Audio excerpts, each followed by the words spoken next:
Should we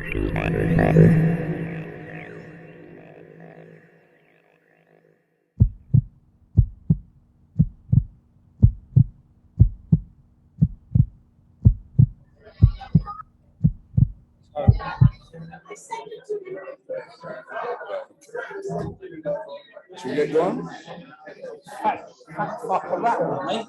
Ah, go on, you're cool. She caught me on the op then. Yeah, we're good. Okay, should we get going? Ah, yeah. Hi, everyone. Hello. We'll get going. Shusher in chief. Okay, hi, everyone. My name's Paul. I'm an addict. See ya. So we're from the, Frankie's like our father figure, but I'm from the Clean and Serene group in Aberdeen. We're like an online meeting. We've been going through the last couple of years of lockdown, and we're an online meeting, and we're from the East Coast Scotland area. And what we do is we do a basic text workshop on the first Monday of every month. And that's a kind of something we've been doing for the last couple of years. And it's been fantastic. We've got lots of newcomers, lots of treatment centres come. So I think what happened was Frankie was invited by the convention. By the programming. Can I just ask, my voice is a bit thin. I'm Frankie, I'm an addict. Hi, Frankie. How many people have actually come to the Clean and Serene meeting online? And any of the workshops?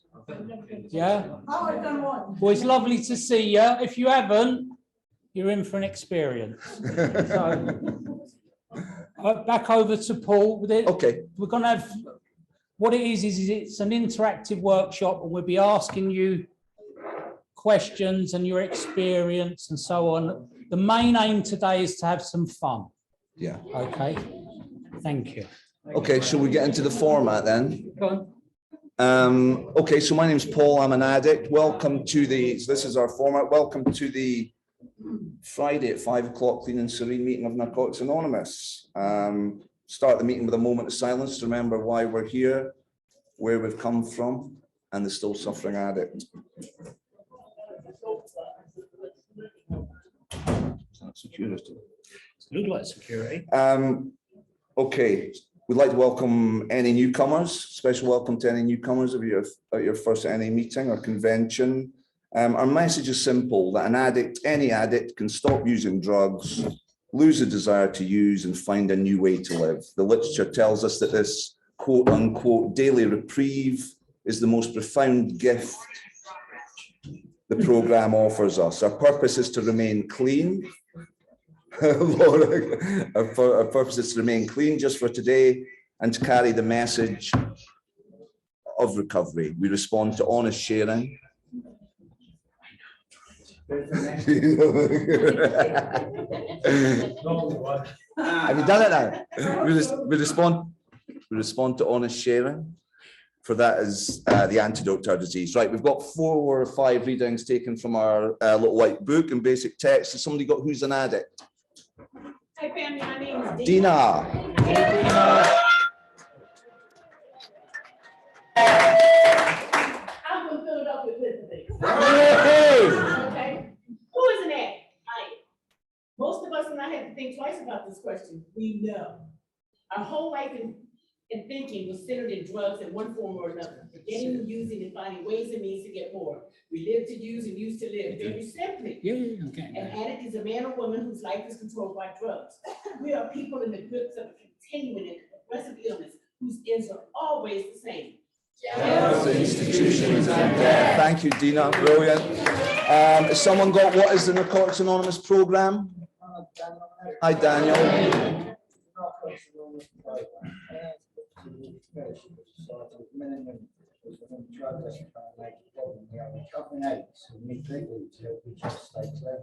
This is a program of complete abstinence from all drugs. There is only one requirement for membership: desire to stop using, which suggests that you keep an open mind. Our program is a set of principles written so simply that we can follow them in our daily life. Most important thing about them is that they work.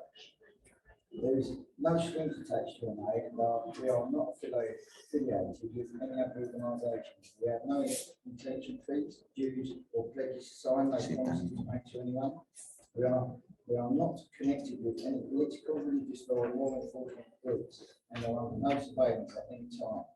Anyone may join us regardless of age, race, sexual identity, creed, religion, or lack of religion. We are not interested in more of how much you use or who your connections for.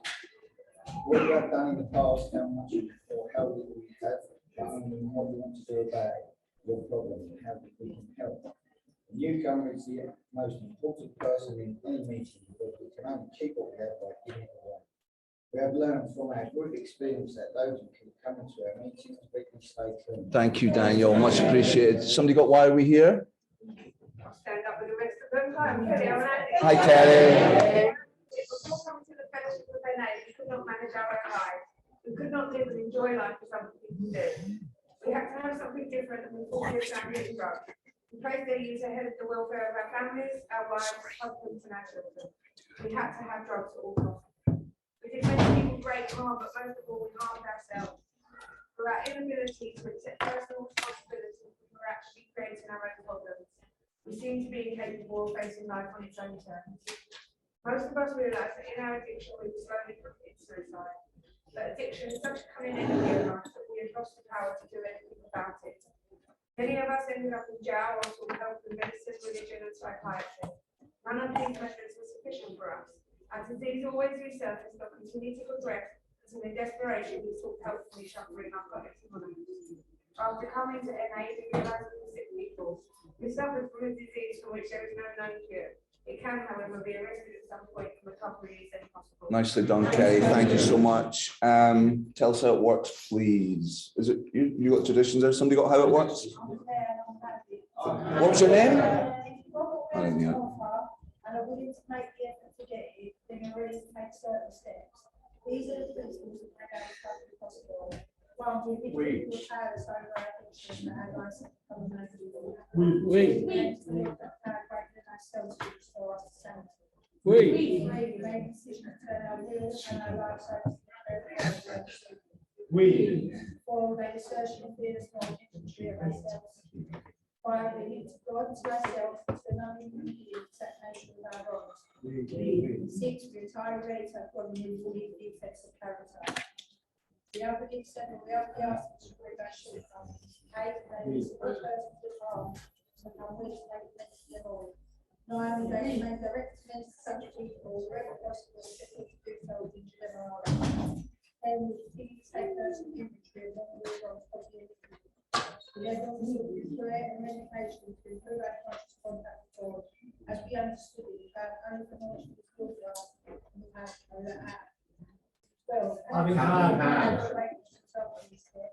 we try to carry this message to others and express it to our affairs. He stands up at the door of the party with all funds, so we didn't come into my dad. Easy does it. There's one thing more than anything else that will keep us in our recovery. This is a naturally different time problem. Three things that are indispensable are honesty, openness, and willingness. These are well on our way. We feel that our approach to these issues is realistic. Value and value helping us out without courage. We feel that our way is practical, one out of best understanding of the other actions. We believe that soon we face our problems within our society, every day we will be just that much faster that we become sensible, responsible, and from society. The only way to keep from determined to act is not to say that first job. We feel like us, one is too many and 1,000 is never enough. We put great emphasis on this. We know that when we use drugs in any form or substitute one for another, we release our additional overload. What about the alcohol? Thinking of alcohol is fundamental as caused a great many areas to relapse. Sure did. Before we came to NA, many of us with alcohol sectors. We cannot afford to do that. Alcohol is a drug.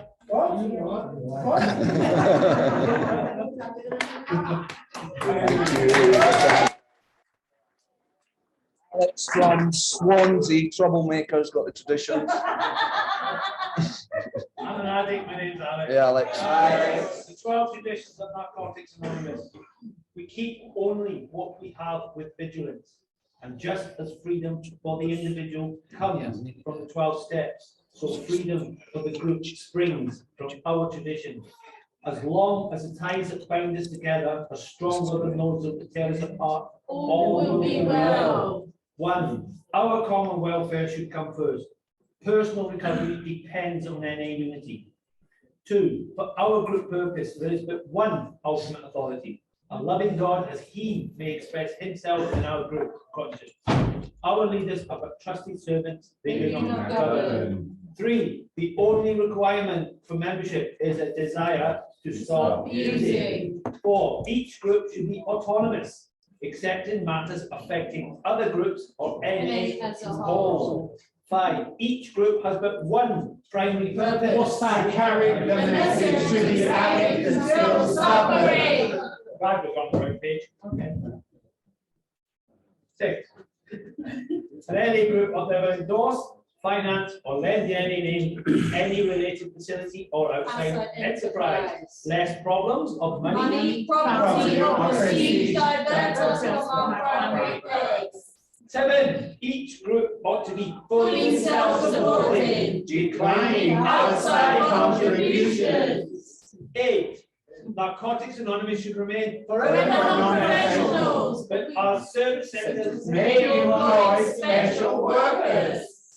9, NA Such ought never be organized, but we may create service boards of committees directly responsible to those they serve. 10, Narcotics Anonymous has no opinion on outside issues. Hence, the NA name ought never be drawn into public or controversy. 11, our public relations policy is based on attraction rather than promotion. We always maintain personal anonymity of the press, radio, and film. Over. 12, anonymity is the spiritual foundation of all our decisions. Ever reminding us to place Principles before personality.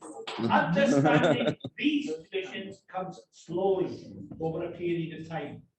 We pick up information as we talk to members and visit various groups. It usually isn't until we get involved with service that someone points out that recovery depends upon NA unity.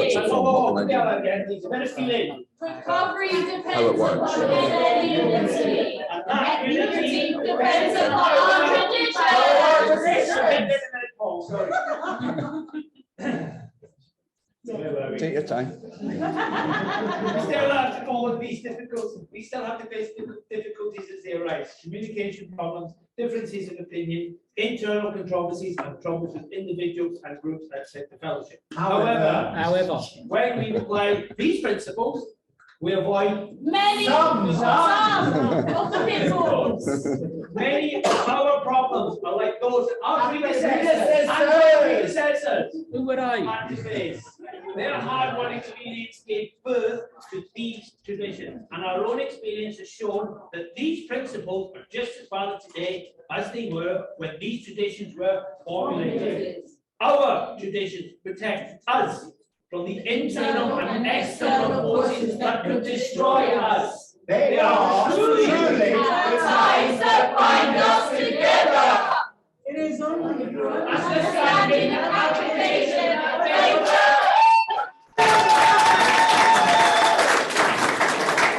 Okay, that's all we've got time for. Thanks everyone for coming to the workshop. Has somebody got We Do Recover, please?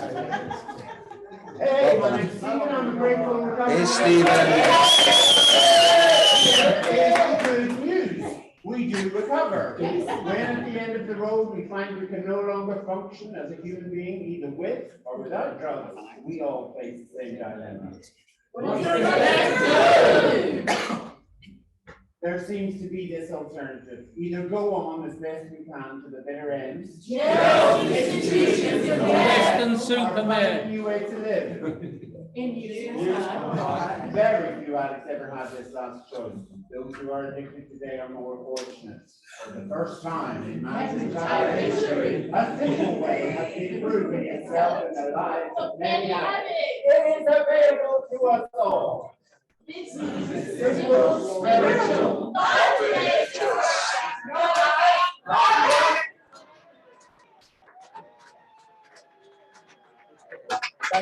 Thank you everyone at Red. It's great, it's a fantastic atmosphere in here. So we're going to do how it works. Frankie's going to lead the set, facilitate the session for us. It's a interactive thing. The only suggestion I would maybe give is that it's not like a meeting. Well, what we've been doing in meetings on Zoom is sharing back for 3 or 4 or 5 minutes. These things work best where Frankie throws it out a minute or two and then we just keep it moving. We find it works best that way. That's it. Yeah, that's it. And the other thing as well is I'll call upon Archie, because going back in time, Archie's one of the instigators of doing this sort of workshop. It's morphed into many different ways, and Archie does the blinded one himself. So I just wanted to stick that in there because he knows I'll throw it at him at one point. I like to not have a script. I'm a little bit rattled because I've just had one of the convention committee come down and ask us not to stick it on Zoom. And they stood there and put me under pressure. So I'm all right with that, but I'm still a little bit shaky. So until I get into funny mode, and to answer your question a bit earlier, trying to, what we're gonna focus on is in the basic text, before it gets to how it works, there's a section after the italics that says, normally have it up here, it says, these are some of the questions we asked ourselves. Now, what makes us different from other fellowships is we don't look at ourselves as being mad. We look at ourselves as having a condition, having a disease, and maybe having an illness that needs to be treated. But we're not mad people. We're people who kind of get taken hostage by this thing called addiction, which comes out in many ways, which we know is obsession, compulsion, there's a physical allergy to it, there's all that sort of, and before you start going down that rabbit hole, it becomes really confusing, especially when you're a newcomer. So if you're new here, or even if you've been here for a while, if you're American, you might be in the wrong room because there's an American meeting next door. The other thing is nothing personal. I'm only having a laugh. And the other thing is, if you happen to have more than 10 years and you're a multiple fellowship person, please keep quiet because you've got the answers. This is basically for people to share their experience so that somebody who's sitting quietly in the room will say, that's not right, that don't make sense. Because what I've learned through doing the workshops, and we've done quite a few workshops, is the people who get the most out of these are not the ones who contribute. They're the guys who are sitting on the side listening.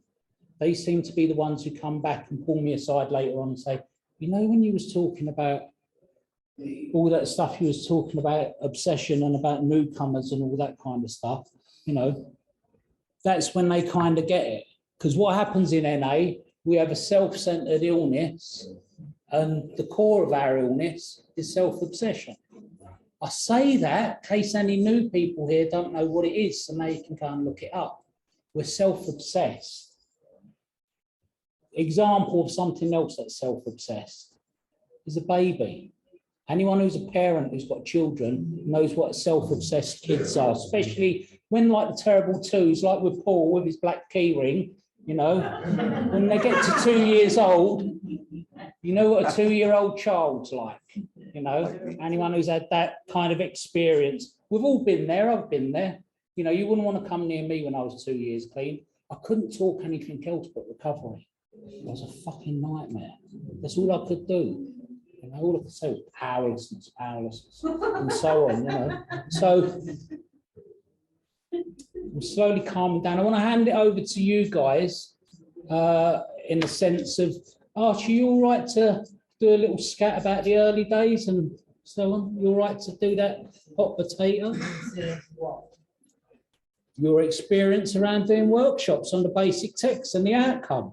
Did they all die? I'll do a little one. My name's Archie, I'm happy. And it's just, this is just to start you off with, put your hands up and get some experience back. So, obviously the whole share thing, rock bottom came in, found you lot weirdos, and then hit and don't believe the hype. You know, there's a lot of literature and and I felt as a newcomer, I have to believe what you're saying to fit in. But there were some things that deep down inside me, I didn't know whether they were true for me. And so a simple one for me is this. When it says the questions before the steps, it says, do we understand we can't control? I'm paraphrasing, I can't remember it, or I'll get it here. And it says, do we understand that we have no real control over drugs? And when I came around just over 15 years ago, people said, put one in you and you can't stop. And the first thought I had was, has anyone ever just put one in them to find out? Right? There's always one. There's always one. There is always one. Here in the case, yeah. And so, what I thought about my experiences about different drugs, and there were some drugs that I could use, put down, and walk away and not think about it again. Yeah, that was my truth. So the question is, for you lot, what's your experience in terms of that? Have you got any similar things to share with us today about, but you're saying this, I have to find that truth for myself. So I'll give you a little moment to think about that. Just give you an example. So you're verbatim every word in the book. No. I'm not gonna take my chances. Yeah. No, I'll explain what I understand around that. Right. So what Frankie just said there about the spiritual aspect of our diseases are self-centeredness and we suffer from self-obsession. Now, the Russian roulette with the gun is, if I put anything in me, it's not means I'm going to be obsessive compulsive and keep using from that minute, but I'll set off the obsession, silent assassin who's waiting, that will whisper to me, see, you're not using every day. You're not using every day. The obsession's still present, isn't it? So, but we have to it took me years to come to that understanding. Because I could put down cannabis. I could put that, I'll give you an example. Cocaine, I never snorted it until I came to London. I was an IV user of cocaine. And these people were snorting it. Yeah, it's like posh down here, isn't it? I had half a ticket of cocaine in my pocket for a week that I didn't even know was there. So I'm not that obsessed around snorting cocaine powder. So why did I not know about that? I had no obsession around it. I had no obsession about that particular thing at that point in time. But my thinking was consumed with getting ways and means of drugs still. I mean, so do you see how some examples I can hear what you're saying and go, is that true for me? So thank you, Archie. Thanks, Archie. See, oh, he's coming back in. We ain't got rid of him. Yeah. See, the thing is, when I was a newcomer and I'm speaking to my sponsor and I'm reading the book and I'm hearing about, self-centered, obsession, spiritual illness, spiritual malady, and for the geeks, spiritual maladies in the just for today. We know it's an AA thing, but it's in just for today. So we kind of balance it out. When I asked my sponsor about all of that stuff, what's obsession and all the rest of it, he said, you've got two problems, Frankie. He said, you've got a drug problem and you've got a hearing problem. That's what your problems are. And you know what? Over time, he was right. He was right. I kind of got rid of the drug problem, but I hadn't got rid of the hearing problem. So what I need is experience. So when I'm in a meeting and people are telling me about they just need to get it off their chest or they want to share what's going on for them and stuff like that. This addict here, it didn't help. I came here in 92 and up until 2003, I listened to EastEnders. I listened to all the stuff going on. It didn't help me. I kept relapsing. What I need is experience. So that question that we had, what was the question that we had? Do we understand that we cannot control our lives? That's it. Can we have, go on, Paul, you do this. Can we have three people? Paul will start us off. Can we understand? It's hot potato. Do we understand that we have no real control over our using, over drugs? Do we understand this? Can we have three people, or someone put their hand up, we pick three people, but you only speak for a minute on your experience of not being able to control? What's your name? Hannah. Hannah. Hi, You. I'm Hannah Randy. Hey, Hannah. Yeah. Yeah. Yeah, so I think it's a really interesting subject for me because I had like, you know, like an anorexic that's quite controlling around food. I was quite controlling around drugs. And that was only because I was in denial around the fact that I was a serious drug user. So I would give myself tasks to do before I took drugs. And I thought, well, I'm not like you lot because you lot are using straight away. But the whole time that I'm perhaps cleaning my house and waiting for that particular point, I'm thinking about it the whole time.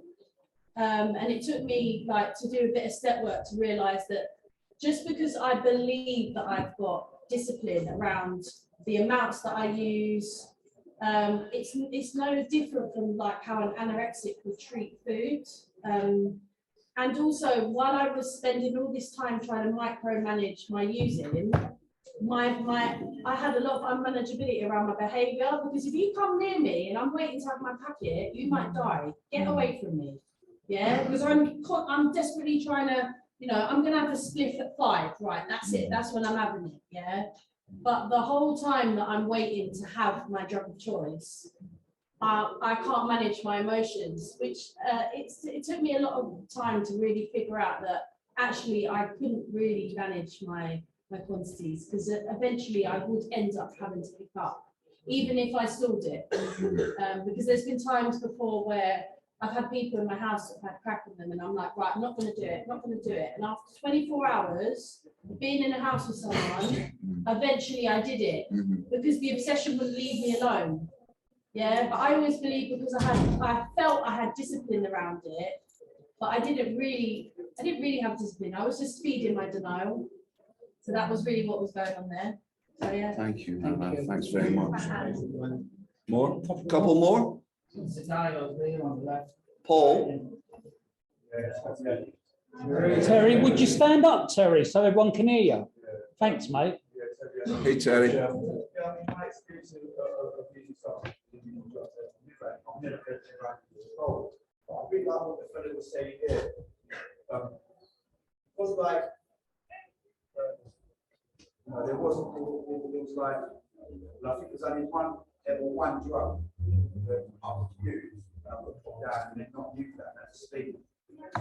It was, and then I did it once, and I never used it again. So then my mind was new. Every other drug that I ever took, if in my head I said, I'm going to use it to this time, I'm only going to use it when I was with a woman, I'm only going to use it for the weekend, it never ever materialized. Like, not even for a few hours. I would say it in my mind, but I had any money in my pocket or I had a chance to drug, then I'd go and use the drugs. I never ever had any control. And that was, I've got to be honest, that was from the age of 10 years old. I recognise that I had a problem with disease of addiction, but not in them terms. I recognise that I had control. I had a problem with drugs when I was 13. Because when I had no drugs, I get very angry, very discontent, very annoyed. So I never had any control. But I have got one question for you guys. I've got one question for you guys. And it, you know, I never came in at the beginning, and I apologise about that. But the one question I have for you guys, I know this is for the newcomers, and I am a newcomer again. But this is the main question that I've got. And, you know, it tells us, you know, in our literature, that drugs are but a symptom of the disease. So, you know, I don't need to be a killjoy. Yeah, drugs is what brought me to my knees, isn't it? But I've experienced without drugs, not working a program, I'm fucked. I'm off key. So, as much as this talk is about that, I kind of want to hear the solution. You know, so, what's your question, Terry? The question is that it's not about drugs. Well, the first step, it says to us, we admit that we're powerless over our addiction. It doesn't say we are powerless over gambling, sex, alcohol, cocaine. It doesn't say any of that. That's other fellowships, isn't it? So, I'm not talking about other fellowships. yeah, but what I'm saying is, it's over our addiction. For some of us, for the majority of us, it's drugs what brought us here. Yes, no, and I agree with that. Yeah. And that's what happened for me. Yeah. And I'm a newcomer, like I said, I'm a newcomer again. Yeah, I've attempted to do recovery a few times, but I've always tried to do it Terry's way. Yeah, which doesn't work in it. So now I'm through surrender. Can't get my way. Well, I can only share my experience. Before we up on the side of my experience, what my issue with that was for 10 years, I had exactly the same fucking problem. I couldn't do it. It was driving me mad. I'd get 3 months, I'd get 6 months, I'd get 9 months. Meet a bird I'd use. Always went south. What I had to do is understand how my disease works. Because with some people, okay, their disease manifests in different ways. You know, some people go out, have a few chocolate bars and they're fucking crying their eyeballs out and they go and score. With me, I never had a problem with taking anything, but if you gave me an amphetamine, I'd kill you because I hate it. I couldn't deal with it. So that's why I ended up for 20 years drinking the green liquid out of the bottle, you know. So what I had to understand is, how does Frankie has the illness of addiction, how does it manifest for me? Because we're sold this story in here that we're all the same. And you know what? We're not. We're not. You know, I'm from Italian Irish background, you know. I don't go brown straight away. I burn and then I go really dark brown. You know, I've got friends in here that, you know, their families are prone to sickle cell anemia. You know, there's people with diabetes. Sorry to cut you, but I think what you just said there, I think that's too much sword. Because when you said we're not all the same, yeah, I get that, we're not all the same. But at the same time, we are all the same. But we're all human beings, admittedly. No. We're all the same because none of us come into NA. We all come into NA first. So that's how I would relate that is, you know, in certain respects, we are all the same because nobody comes into NA well. Thank you, Terry. We've got a couple of other people going. Go on. Paul, thank you. Hey, I'm Seven Addict. Hey, what's up? And saying that you're powerless kind of gives you so much power.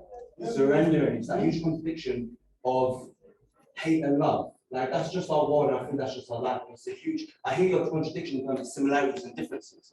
And we both live in both them worlds. I kind of believe it.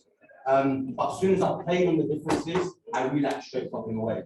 And of course I am, that's why I'm here. I'm not controlling what fucking use. And every single time I've used, I have brought myself to death. 100%. Like, should I kill myself and should I do it now? Like, there's no point fucking living. I've destroyed every single thing in my life. From my relationship to my mother, to my brother, I blanked everyone. I didn't turn up to like one of my cousin's fucking weddings, which is fucking huge, because she visited me every single week in jail. Every single fucking week. I got shot for that because I fucked myself up. I was in a fucking room in a fucking corner, paranoid of opening the fucking window, or someone was following me. I ended up writing down license plates for fucking taxis if people were fucking following me. Bullshit, right? Bullshit. Complete bullshit. So I'm very happy that I'm here 30 days clean. Welcome.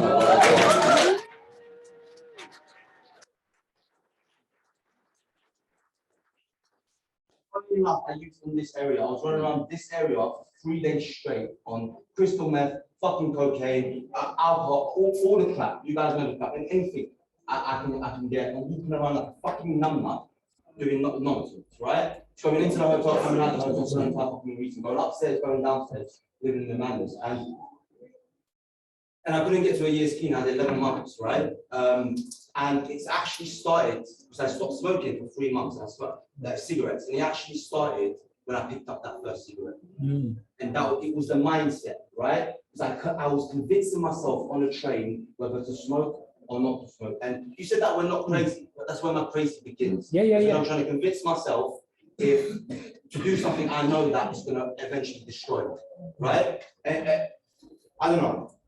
And I paid this bargaining thing with myself. Should I then ask a guy for a cigarette? Should I buy a cigarette off him? Can I bring something up on that? Because I identify with you and I identify with Terry. I identify with both things because tobacco was a trigger for me. Yeah. Being a smoker, tobacco was a trigger for me. especially when it came around to things like crack and so on. But, you know, what we're going to do is we're going to move on because we're going to try and give everyone 2 minutes. So thank you very much. What was your name, mate? Sam. Thank you very much. Can we get, well done, Sam. Fareed and then Chrissy at the back, yeah? Fareed and then Chrissy. Hey, Fareed. You're going to have to talk up. Yeah, I'm free. Yay! I've never done this before. So at the top, going back to the point of the question, like the idea that I can control my wife. When I first came in, it took me a while to understand the grasp what the dictionary was talking about around control and the illusion of control. My experience is I was trapped in that illusion for a long while, and the dictionary talks about how that illusion it forced me to continue doing what I was doing. And when I looked back at my experience, that was the piece for me. I thought I can actually control my users and get away with it and live life and create a life for myself and be happy and do what normal people do. And my experience was that when I started to study the literature and work with the sponsor, I started to understand and see how that notion of control played out in my life and how what a false illusion that was.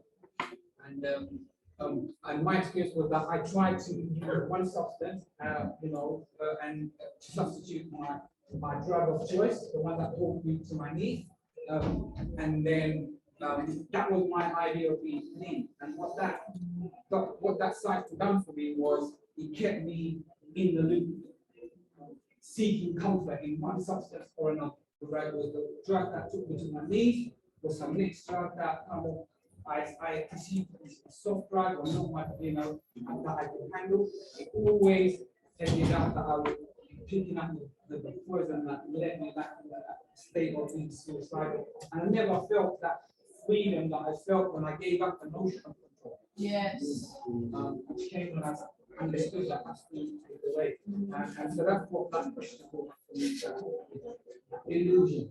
Thanks for Yes, yes. Fallacy and how false that idea was and how destructive it was. And that was the very reason I was imprisoned in that cycle for such a long time. I was about 15 to 20 years of my life because of that idea of control. And so that's what that question will happen with damaging that notion of control. And I'm so grateful that the literature helped me see it for what it was and helped me come out and into the freedom where I accepted that control does not come into the equation. I can't think that I can control my drug use versus a lesser drug or one that because my experience was that I always found myself back in that cycle where I wish that I didn't exist. Thanks, Fareed. Thanks, Brilliant. Fareed. Chrissy G from Washington, right, Chrissy? No, I moved to Maryland. Oh, you've moved to Maryland, okay. My name is Chris, and I'm an addict. And I'm powerless, and my life is unmanageable. And for me, it's about behaviors. I got clean in 1995, and it was easy. The first time I stopped using drugs, it was easy. But it was the ability to not start again. I don't know, for me as an addict, I can stop all day long, every day, and did it many times. But it was how do I stay stopped? And for me, what works is I have to look at my behavior. My behavior. They say there's one thing we have to change, and that's everything. People, places, things. I can't have 1 foot in my old life and 1 foot in my new life and expect to stay clean or expect to stay sane. Not using drugs is sometimes simple, but what's really hard is looking at my behaviors that back me into a corner that I can't get out of clean. And so for me, that's food, shopping, gambling, sex, food, gambling, sex, shoes, clothes, travel, NA service, NA conventions. Did you say NA service? Oh my days. I know. avoidance. Yeah. So anything that I use in my life today, so I don't have to feel, so I don't have to Netflix, Facebook, Instagram, anything that I use to change how I feel today will back me into a corner that I cannot get out of quick. Yeah. And I know I can feel it in my gut when I'm not doing what I'm supposed to be doing. When I stop washing my dishes, when I stop making my bed, when I'm sick and tired of going to work, when I'm sick and tired of hearing you and meetings. I'm not going to that meeting because I'm tired of hearing them just blah, blah, blah. That's my addict trying to take me back out. I have to be sharp and pay attention to those things, or I'm going to be in the corner just waiting to use. Thanks for letting me say Thanks, that. We're going to go to another question now. So thanks, guys. And it's funny how I can identify, because if I put myself back in this room, in this building in 2012, I was vice of programming. And I didn't understand the being powerless over people. I didn't get it. And I marched, any of those who were around there at that time who might remember me marching around with my clipboard, my radio and all the rest of it, going around telling everyone start, stop, do the recording and all the other things. Anyone who remembers me from that time will know how crazy I was. You know, so I understand the service. I understand how ruthless and how much power you can have from that. I get that. I get that. I want to throw a question out there, and please put your hands up. Could anybody, because I know people can, and we're going off topic here, could anybody save anything till the morning? Like, because for me, for example, I would have my drugs, I would save a little bit for the morning so I didn't get sick. And then when the clock went to 1 minute past midnight, you know what? It's tomorrow. And I would still use it. Was anybody able to save anything? Yes, I'm a squirrel. Do you I want like to have a stash. Will, were you saving stuff for the morning? Yeah. Are you okay to stand up? My name's Will. I'm an Hey, Will. Good look at them, don't look at us. Too scary. Go on. I was one of those people that saved it, and I basically convinced myself I had control. But I still find myself deluding myself sometimes in my head that I had control, because I was able to save some to the next day. I had a system of organising it. So, but like someone's previously shared, it's not a question. If somebody got in the way of that, I was furious at them. Like absolutely furious, and anger just consumed me. I needed that. It was my right. I was entitled to it. And so if I didn't get that, I was fucked. So, you know, for me, I was able to control it, but if you took it away entirely, then I'd screw it. So that's why I came to realize absence was the only solution. That Will celebrated 6 months last week.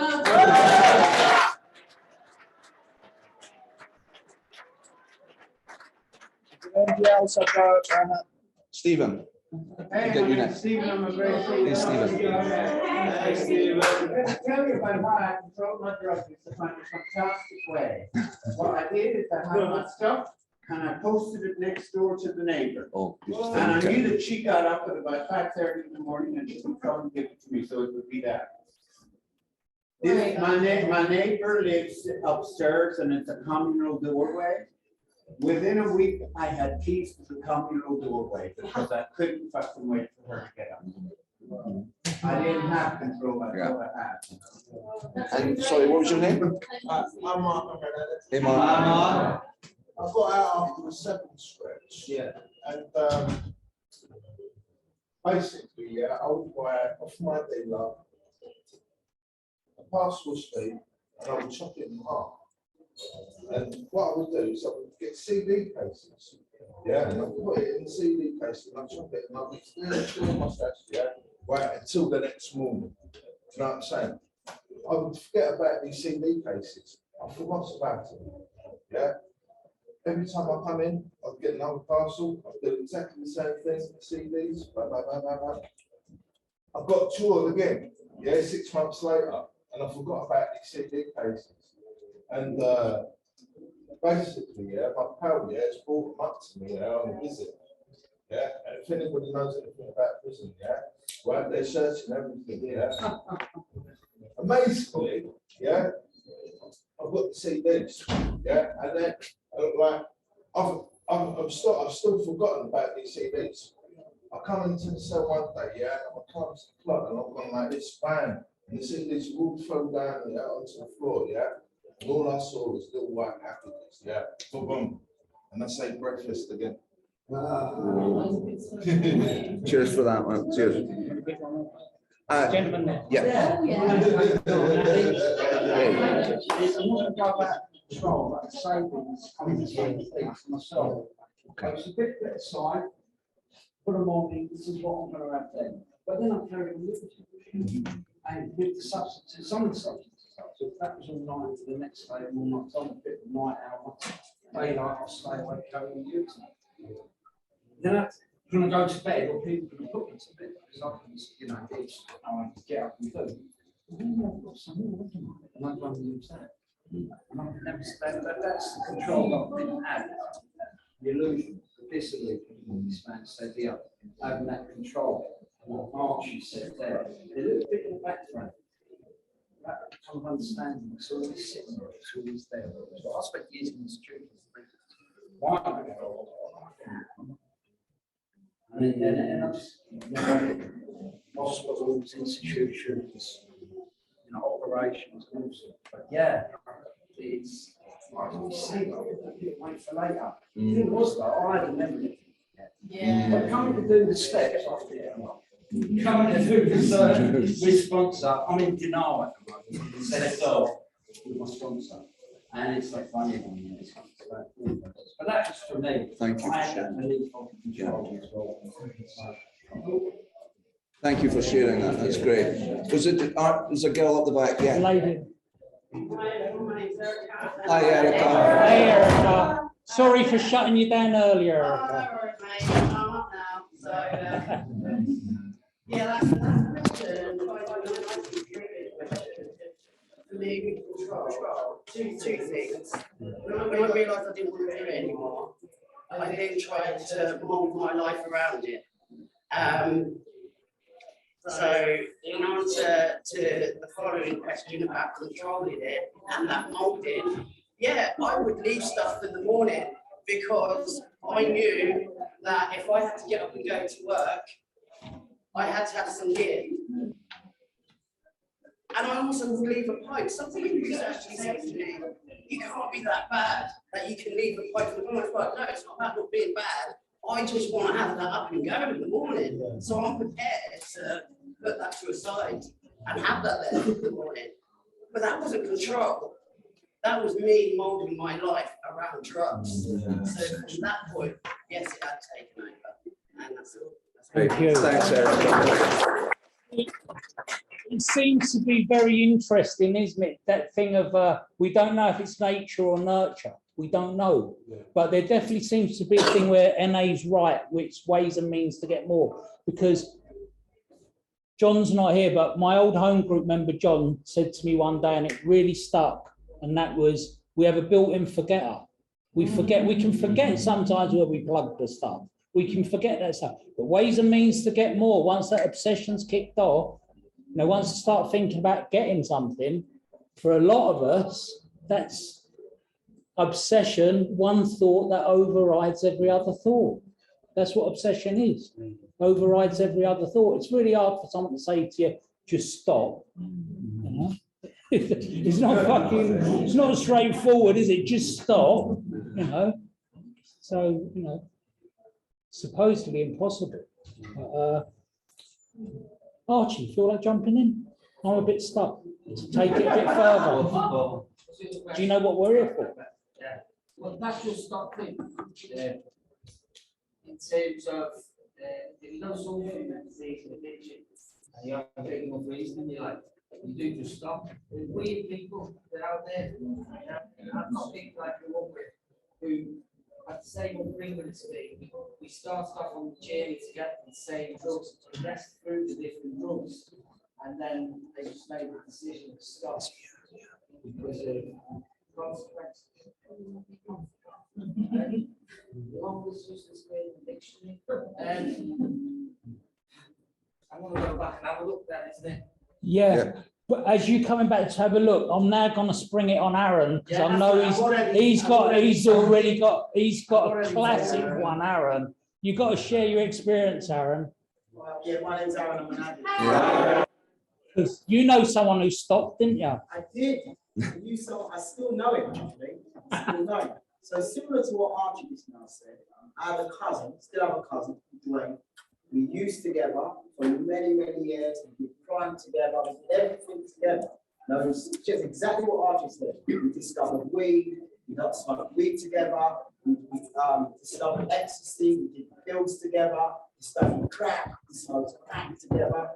Then Dwayne met a girl. And he said, I ain't gonna do this no more. I don't think you can find me. And just stopped. And I've spent the next 10 years in prison cells, in treatment centers, and homeless, trying to work out how did Dwayne stop? How did he stop? He found a girl. So I'll tell you what I'll do. I'll find a girl. Hopefully, I'll stop too. So I kidnapped this woman for about 3 years. She finally escaped from me. I still carry on using throughout the whole of that process. Dwayne didn't have the illness that I have.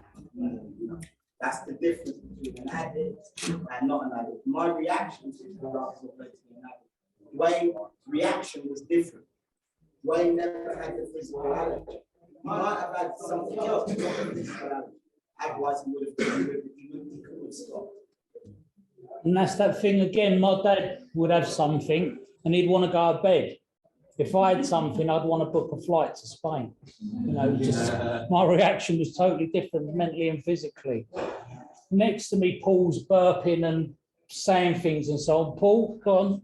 He's been identifying and. I've been identifying. Hi, I'm Paul. I'm an addict. I don't know what with using with other addicts. Yeah, people did say to me because my experience is 15 years of NA meetings.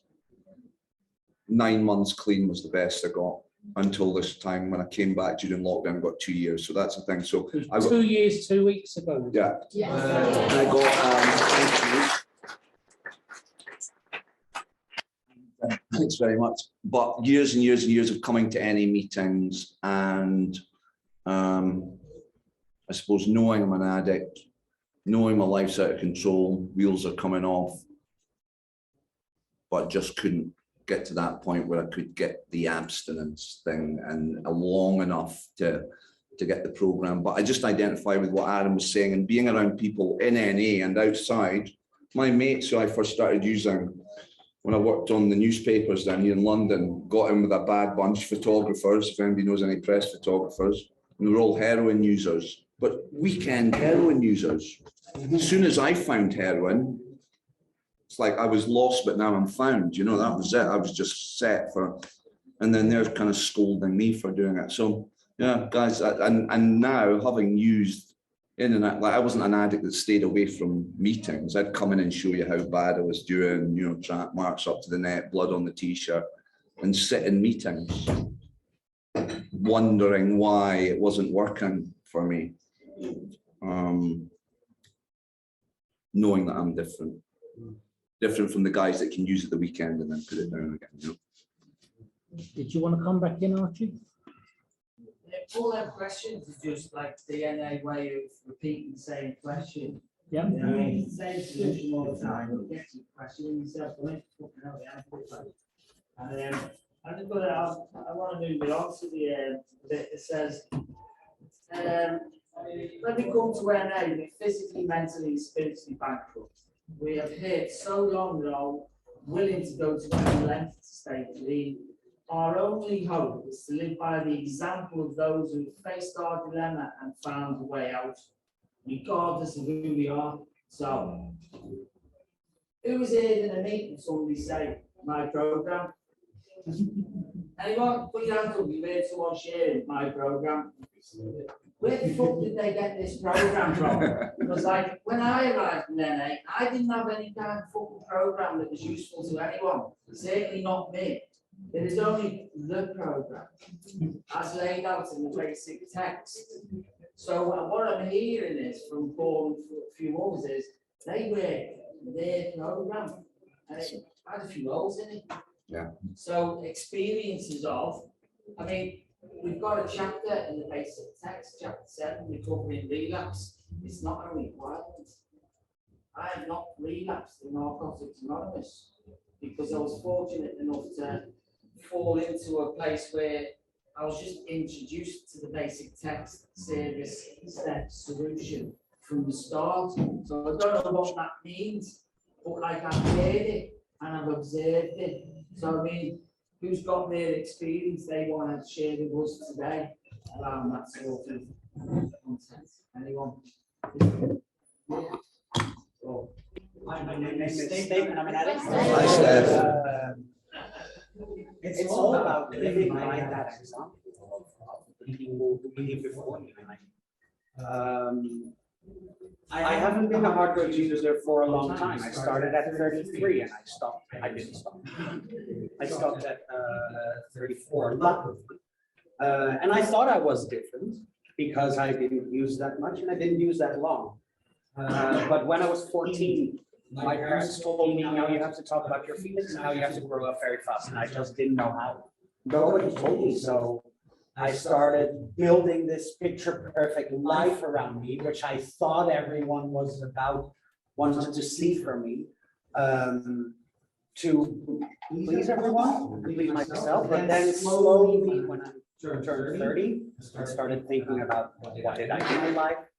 It slowly crumbled apart because it started emotionally, because all the feelings I had, they weren't correct. I didn't know how to have it. Then it started spiritually because I didn't go on in life. I didn't grow and I didn't know how. And in the end, it became physically as well. I mean, I found hard drugs and I found the bad stuff really, really fast. So I crumbled apart until I found a program. And until I heard in my first meeting, there was someone who had my story. And I thought, this is what I'm looking for. This is what I want in life. It's a person who is growing, who is admitting his mistakes, and did some stuff in life which wasn't very good, but now he's following the suggestions, and that's what I did. I listened to my sponsor. I just do what people did before me because they're here, they're clean, and I want that. And that's why. Sometimes I don't agree with my sponsor. Sometimes I think he's a dick. I do. But in the end, he's always right. In the end, he has the life I want. So I can talk about, I want to do my program and I want to do my way. But I will end up the way I ended up 3 years ago, in the dip, not being happy. I'm happy now thanks to the I tried a lot. I tried psychiatrics, I tried psychology, I tried stuff. But this works. I don't know why, but it works. So. Thank you, Stan. Cheers. Cheers. Go to Kelly, and then we're going to move it on a little bit. Hey, Kelly. Hey, so my program consists of my attempts at the trial. My program consists of getting nicked, put in a prison cell, or in the station, then a prison cell, and then like triangle, what they call triangle detoxes. And my aunt left me in a spare room for 3 weeks and making me cold turkey for 3 weeks, and my children being removed from my care, and then thinking, fuck, right, I need to stop because I need to get the kids back and not being able to. They were the attempts at my program. And I remember family members saying to me, why can't you just stop? Like, your life's a piece of shit. Why can't you just stop? And I used to sit there. I remember like sitting there, I'm out of my face or not out of my face, going, why can't I stop? I don't know why I can't stop. And then I go to like drug services and sit with counsellors and therapists, and they kind of speak to me about their experience of working with like-minded people, and I'd be like, what do you know? You don't know. You don't know what I'm feeling. You don't know what I live with on a daily basis. You're just reading out of the university literature. And then when I came here, I met people that have used like me, had their children taken away like me, been locked in rooms by family members like me. And upon hearing that, I was able to go, well, then, if they've had that experience, and maybe I have the same experience. And that has been my experience. Since I worked the program 6 and a bit years ago, I haven't had to use again. So, yeah, the program does.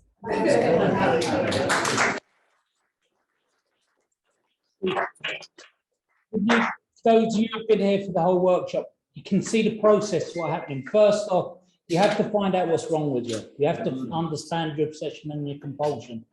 Once you've got that, that's your diagnosis. You know, once you've had your diagnosis, that's what your sponsor helps you with. That's why when you're getting your direction, when you start getting the program and practicing the program, and you start working out the actual parts that you've got to tick, you know, why some character defects are more overblown than others.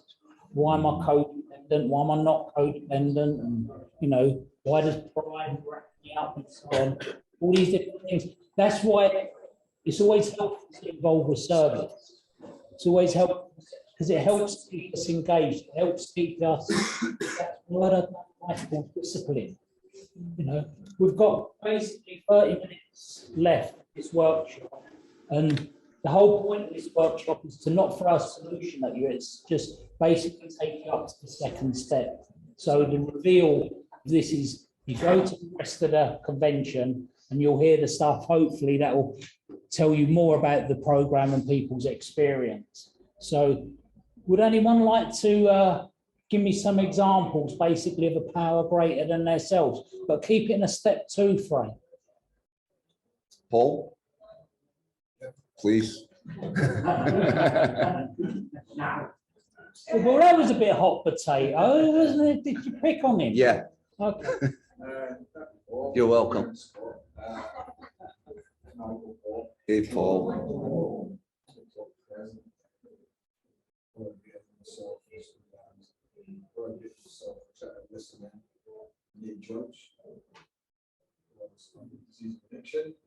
As I was sitting here, I was just sitting here planning that's part of my disease. That's what I was excited of sitting there inside these feelings. And then I'm fearful to must stand up and judge people. Just stop. Just stop. Just stop. There's funny people saying it enough. You start to hear it, open your mind. It's like, oh, they're just so incensed again. He's like starving there. You said it. You can't. Can't listen. You said right at the start. You know, you can't listen. In other words, to really hear that. Also sitting there, just listen. Change the piece every stage, and of course you are all things beyond you start to speak a bit of trouble yourself. That's powerlessness for me. Get it in the job, get it in the field, get it in my flavor of women, all that stuff. Yeah, just because I get it doesn't mean I'm in a relationship. First time I love a relationship, right? So I will not speak about anything. I'll have my exit. I'll be nice. It feels nice to see you, but because I know what's going on. Yeah, but we moved away. It's disrespectful. I just know. I hope never saying it. We'll see how that goes in the weekend. Part of it means being honest. Really, this is why. This is how my decisions have grabbed me in conventions. How someone's thought that, you know, it's called disease. Look good, get good sick. Fill the hole. Say the joke, it will be defended. Can't fill it, can't fill a hole. Look, I'm trying, I'm trying. So for me, you know, power, I'm looking for this weekend, all spiritual principles. I'm telling you, your stuff this weekend.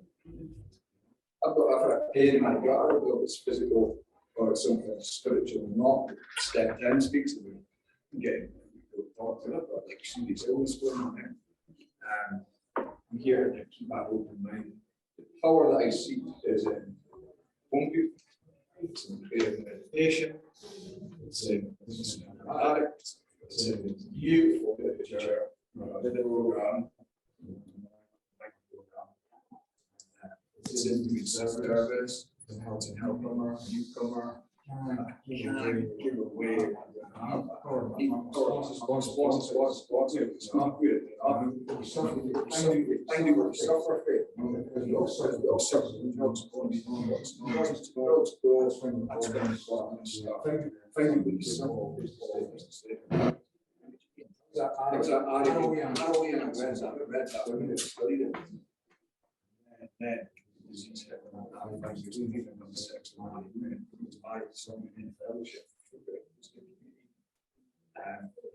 If you'd ever suggested to me that that would happen, you know, speaking in any at all. Some knows what he says.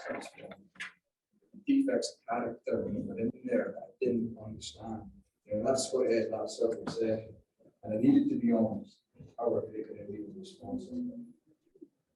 So it's took a lot of pain for me to find what it is that truly self-important.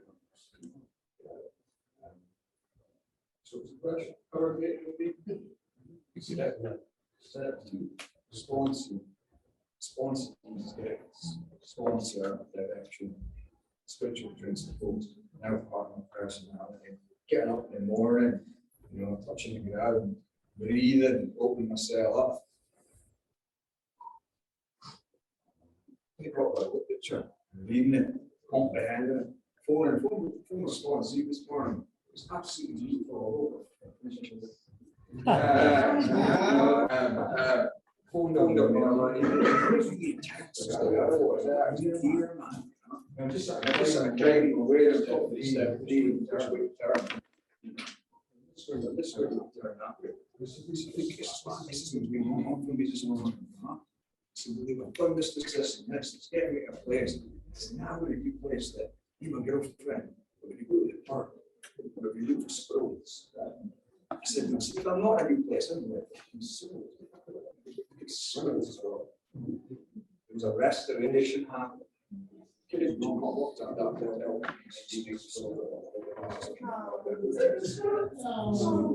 No. Don't tap into that power. Let's go shopping again. So yeah, I need this power. I need it. Thank you, Paul.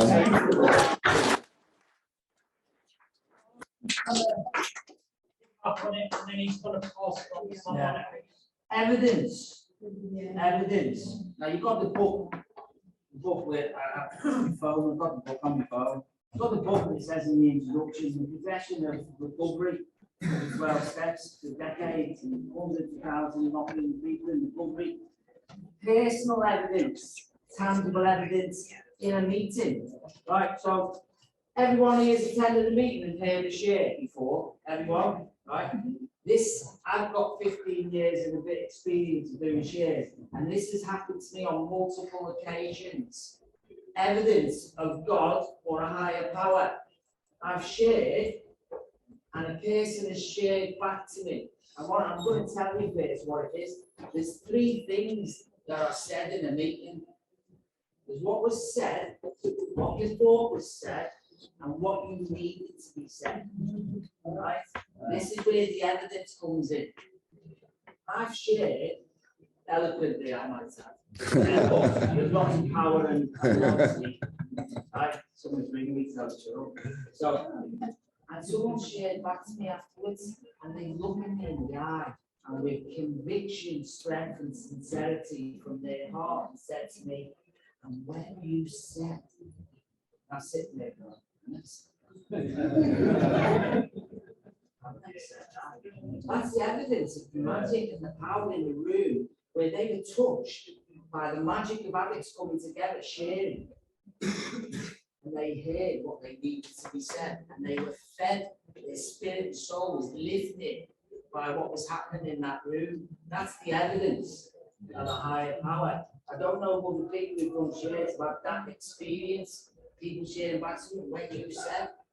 They needed that to be said. And God said it for them, right into their hearts. They're all high power.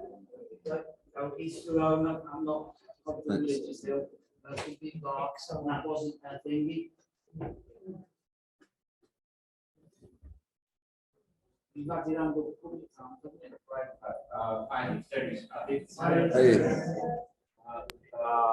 Schools have taught that only an addict in recovery would help me to get clean, stay clean, and then in my turn help others to get clean and stay clean. For me, when two recovering addicts come together, the heart of recovery is just pulsating. This is a power much greater than myself. And when I'm in a meeting and I hear someone from some other place of the globe sharing my story without talking to me, and I get so much clarity that I'm not the only one who has gone through what I went through, it's absolutely spectacular.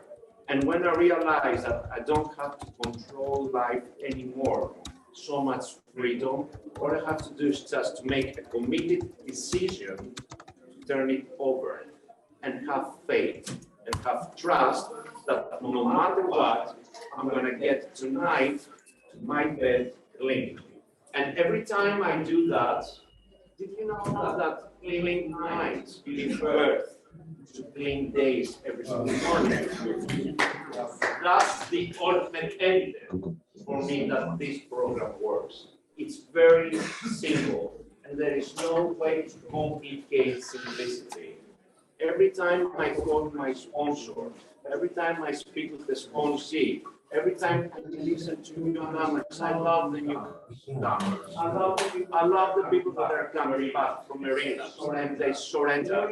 They're reminding me how hard it is to get clean. But once you cross that doorstep, for me that is what's called the doorstep, right? The doorstep is the most important step you will do in your entire life. The rest of the steps will follow.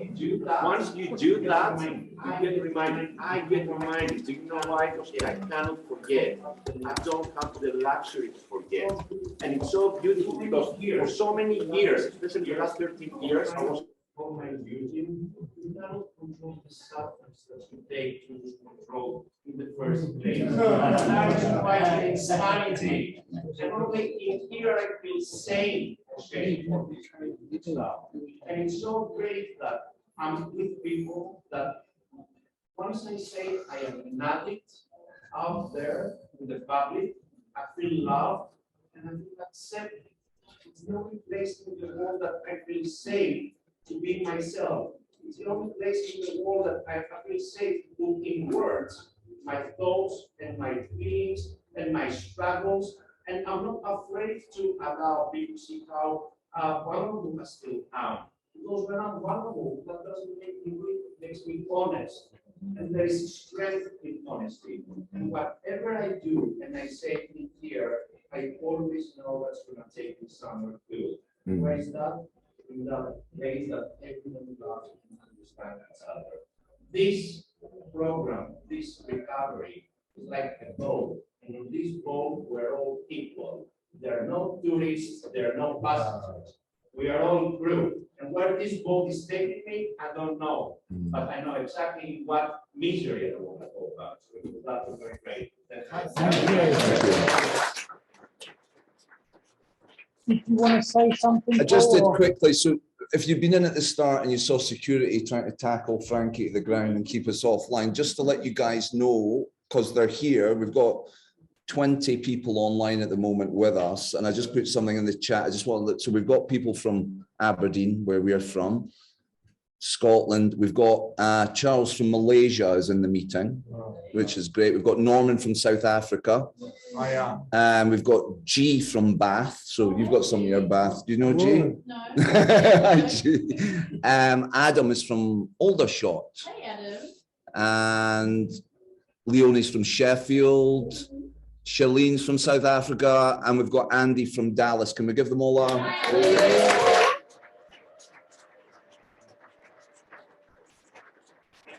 Thank you, guys. Thank you. Well, addiction's not a spectator sport, is it? You know, eventually the whole family gets it, don't they, with addiction? So we've got 8 minutes left. Could we have, maybe you pick the people, 3 people who can stand up, who can share that a family member's grateful that they're in recovery? That's a good one. Okay. Brilliant. 2 minutes each, yeah, because we've got 8 minutes. What's your name? Antonia. Antonia, can you stand up and let us know? Antonia Agate. Yeah, so my mom is very grateful that I'm in recovery. I turned 30 this year, and on my 30th birthday, my mom said she was proud of me. Was that I thought I would never hear from her after like certain situations happened when I was using.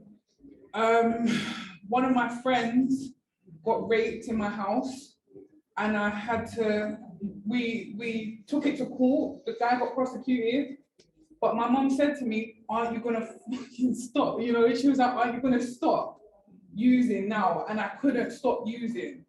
You know, I've had situations I've used with my dad, you know, I've been in situations where I've been arrested. Do you get what I mean? Like, I've had so many different situations in my life, and all I ever wanted to hear from my mom was, I'm proud of you. And that happened on my 30th birthday this year.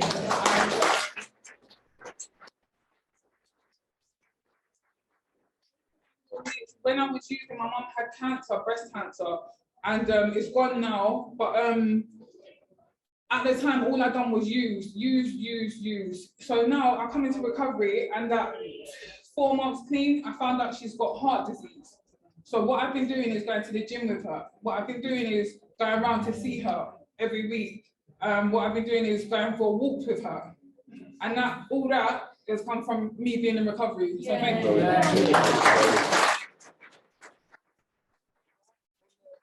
Family, right at the back. Hi, Stuart. Yeah, I just feeling it from my mum, and I just thought I'd say a few words. I thought I kept on using away from my mum because I disappeared out of the house when I was 15 years old. And I turned up just for Christmas Day.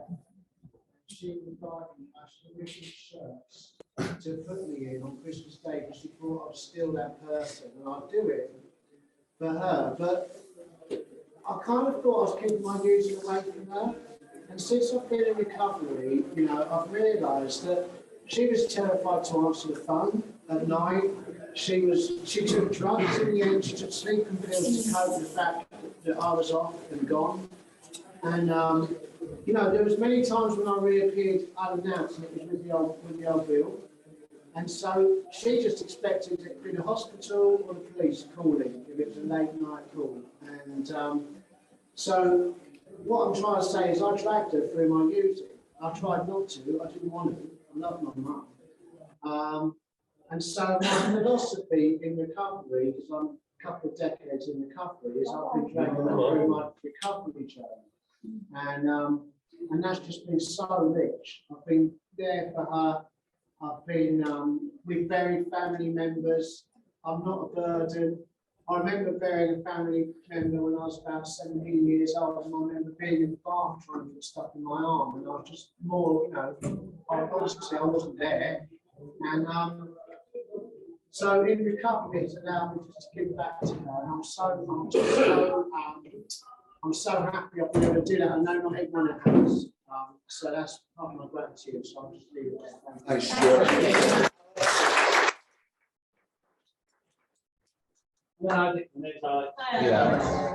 It's this simple. My mother used to wait for the phone call to come and identify a body. She no longer has to wait for that phone call. My father never knew I was in this house. My father never knew I was. He's an absent father, right? My father watched his father take 65 years to kill himself with drink. He is so grateful that is not me. He understands what this disease does. My mother has experienced what this disease does. My child, my oldest child, is grateful that my children have never seen me use. I talk about drugs with my child, okay? He's all that age. And he always says to me, I'm not going to use. I've seen what it comes over your friend. Thank you, Alex. We've got 2 other people, and then we've got a lady called Liz. Hi everyone, my name's Dan and I'm an addict. Hey Dan. So I've always come here, I've come in for quite a long while here and done that basic text. So what happened is I ended up in a treatment centre 11 years ago and I thought, what am I going to do? And I had the basic text still with me. I'm like Frankie, I come here years ago, yeah, not getting it. And I went to that chapter, what can I do? I was there on my hands and knees and I followed that. But I'm going to tell you a little story about my mum, gratitude. My mum's an AA member. So from the age of 7, there was recovery in her house. There was no alcohol. There was nothing, yeah. My mum went and joined an AA meeting to try and help me. An NA meeting. So she took on a literary commitment in Dagenham years ago with Lawrence, who's now in Israel. And she took on a commitment because she just felt so powerless because she worked from a different bit of literature and she just didn't understand. You know, and she just couldn't help me. And there was all the treatment centres and there was the psychiatric unit and there was everything I was going through and all the time. You know, and as you know, I've got children, yeah. So now when I think about that and I think about me, the kind of pain, you know, my daughter, when I'm on a visit, if she goes out of my sight, I go and panic. Do you know what I mean? And I start sort of like, it starts resonating the effect that this disease had not on just us, but on our loved ones. And a few years ago, I always come down here, I stay at my mum's, I shoot to the convention, and I started thinking, oh, wait a minute, she ain't going to be here forever. And I said, she always started asking loads of questions about the convention. And about 6 years ago, I said to her, well, if you want, Mum, you can always come on a Saturday. And for the last 6 years, my mum comes to the London Convention on Saturday. And, you know, that's an expression of gratitude. They say it's an action, don't they? And that's my mum putting an action. She comes, she loves talking to newcomers. My mum loves a newcomer, by the way. She said, my mum, if you had 90 days, come and introduce yourself. Because she's been working with newcomers in 12-step work for years and years and years. You know, and the expression, I go there, I've got the house keys, you know, I've done some financial amends and self-centered fear kicks in because she goes and spends it on what I was planning she spent it on. Do you know what I mean? And that's the beauty of recovery, that we can bring our family here too. You know, if you've got any friends around the area, you can bring them here too. You know, because this is like, how do we recover? We recover together. Yeah. And it's attraction rather than promotion. And this workshop's been nothing but attraction. Thanks, Dan.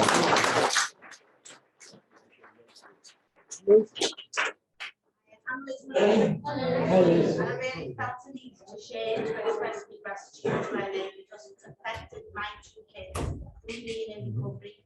And my niece, it's had a real ripple effect in my family. So just for me being in recovery affected my niece. She came into recovery, she'll be 5 years clean this year. She carried the message to me son. I feel really emotional when I share this stuff. And he'll be 4 years clean this year.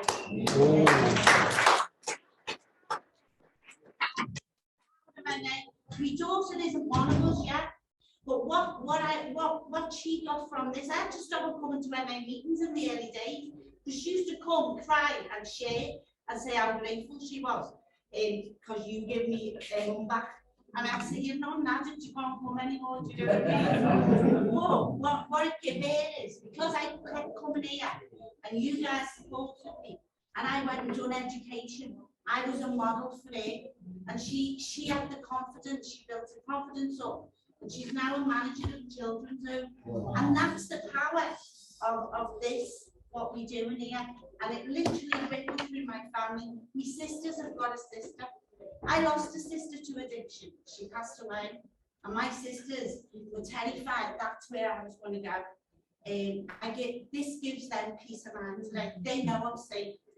I just wanted to express the gratitude. Thank you. Thank you, Liz. Thank you, Lee.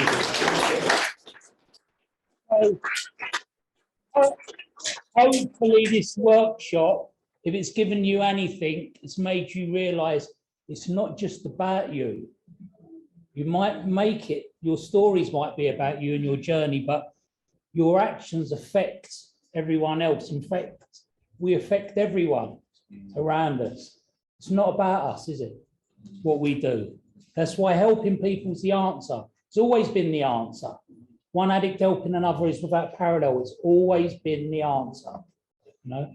We're going to wind this down now. Before we do the just for today, which Paul's going to pick someone good looking who can read well.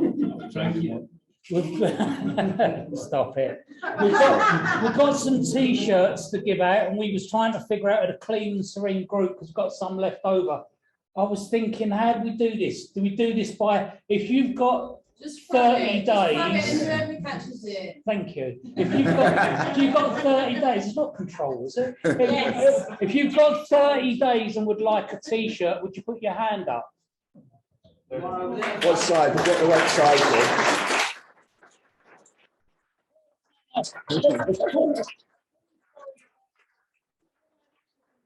The right size. If that doesn't fit, come back. Come back and we'll have done with control. Go on, your turn. All right, 60 days. Anyone 60 or round about that? But you got to say what size what you are. Size? 62 days. Well done. What's your name? Paul. Congratulations. T-shirt. Yeah. What size? 90 days, anyone? T-shirts? Yeah, cool. What's your name? Tell everyone. Ian, congratulations on 100 days.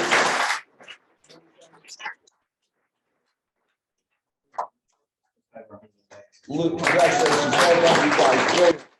Take over and I'll get those. Okay. Large. So that was 90 days, was it? Yes. I've got control. How's I do that after just today? It's God's sake. Thank you, God. Well, we do have a half-hour buffer, don't we, until unless anyone's going to the marathon meeting. Yeah, you'll see the big boys show. So anybody with 4 months would like a T-shirt. Anyone with 4 months? Anyone with 5 months? 6 months? Can't give them away. Can't give them away.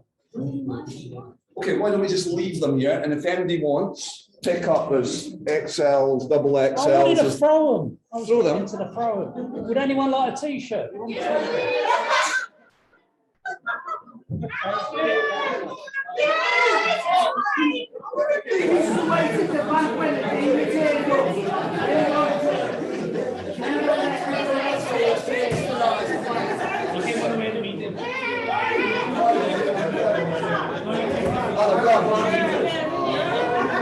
you get the right size? I'm obsessed with all sizes. What was that? Freebie going about. Of course. Paul, did you sort? No, go on, sorry. Did you sort someone out? Yeah. Who's got the just for today card? Has somebody got the just for today? Matt, is it? Luke, sorry. Luke. Quiet in the key seats. Give it 2 minutes after just for today. Shh. Look, let me give you a tip. If you say something like, my name's Luke, I'm an addict, like I go, I'm Frankie, I'm an addict, addicts respond. Yeah. Go on, but lads.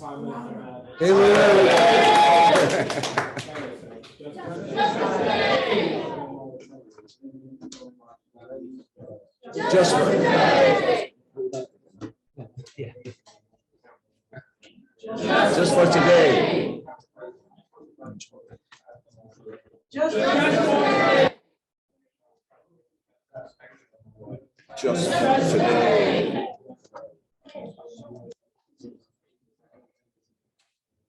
So once I follow that. Yes, guys, thank you very much, everyone. Guys, thank you online, guys. Good to see you.